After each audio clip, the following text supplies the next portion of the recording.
Good morning. Welcome back into Wake Up America. The September Consumer Price Index numbers, not good for Democrats. The bottom line, Americans continue to pay more for less under Joe Biden.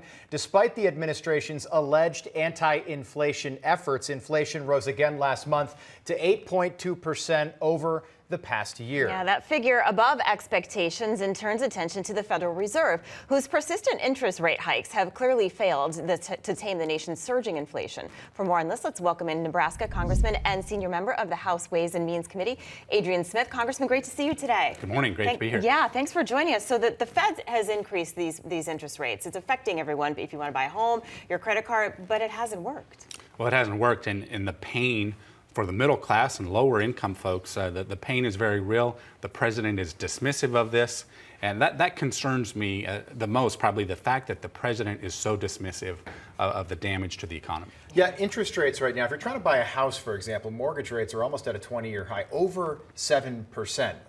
On Inauguration Day, the national average was 2.75%. So this is affecting everybody, doesn't matter if you're wealthy or if you're not. Let's talk about gas prices.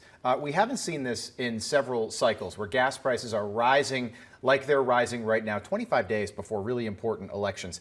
How does that affect voters? Well, everyone sees this at the pump, feels it at the pump. Right. The president knows this. That's why he's kind of scrambling to try to get the prices down. But just think about it. He's going to foreign countries, right. it appears. And bad foreign countries. Venezuela. Yeah, Venezuela. Well, right. And the fact that he's shut down domestic energy production. When we were sitting very well, and the technology and innovation to utilize and extract our own energy, it's great for our environment. It is good for our economy. So many different approaches utilizing innovation rather than this heavy hand. The president has this heavy hand of the federal government shutting down this, prohibiting that, mandating other things. It's a problem mostly for the middle class. Yeah, absolutely. Congressman, what do you make of President Biden yesterday saying that if Republicans win in November, inflation is going to get worse? He's trying to distract and deflect.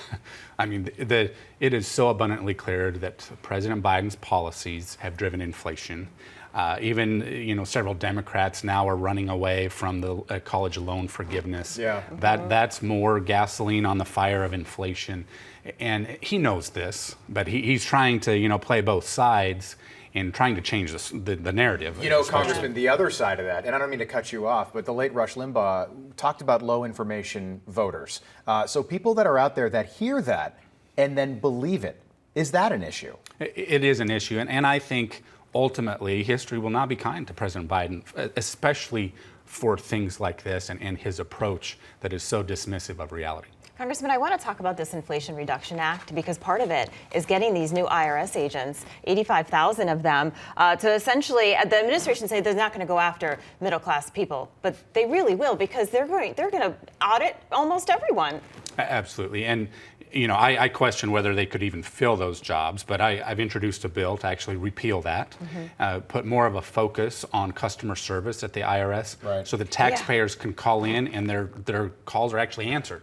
I think the latest statistic is 1 in 9 phone calls is answered, and that's after 20-some minutes on hold. Oh, I'm part of that. I have never met somebody who's had a good experience in dealing with the IRS. I tried to get in touch with someone, and it was a nightmare. Yeah. Right. Congress, just want to get your reaction. This poll, fresh off the press overnight, the AP out with a poll overnight. 46% of the American people say their personal finances are worse off under Joe Biden.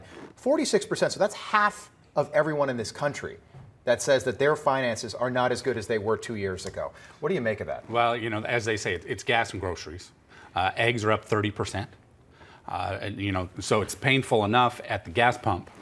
The grocery store, it's no better. In fact, I think it could be even considered to be worse than even on the energy side, believe it or not. And we've got a lot of work to do to make sure that we change this direction, that we spend less and prevent inflation by spending less, rather than thinking we can spend our way out of this like Joe Biden thinks we can. Spending more is never the answer. It's basic economics. Congressman Adrian Smith, thank you so much. We appreciate you coming in studio with us today. Yeah, thank you. Yes. You bet. Have a good weekend, sir. Thank you. Thank you.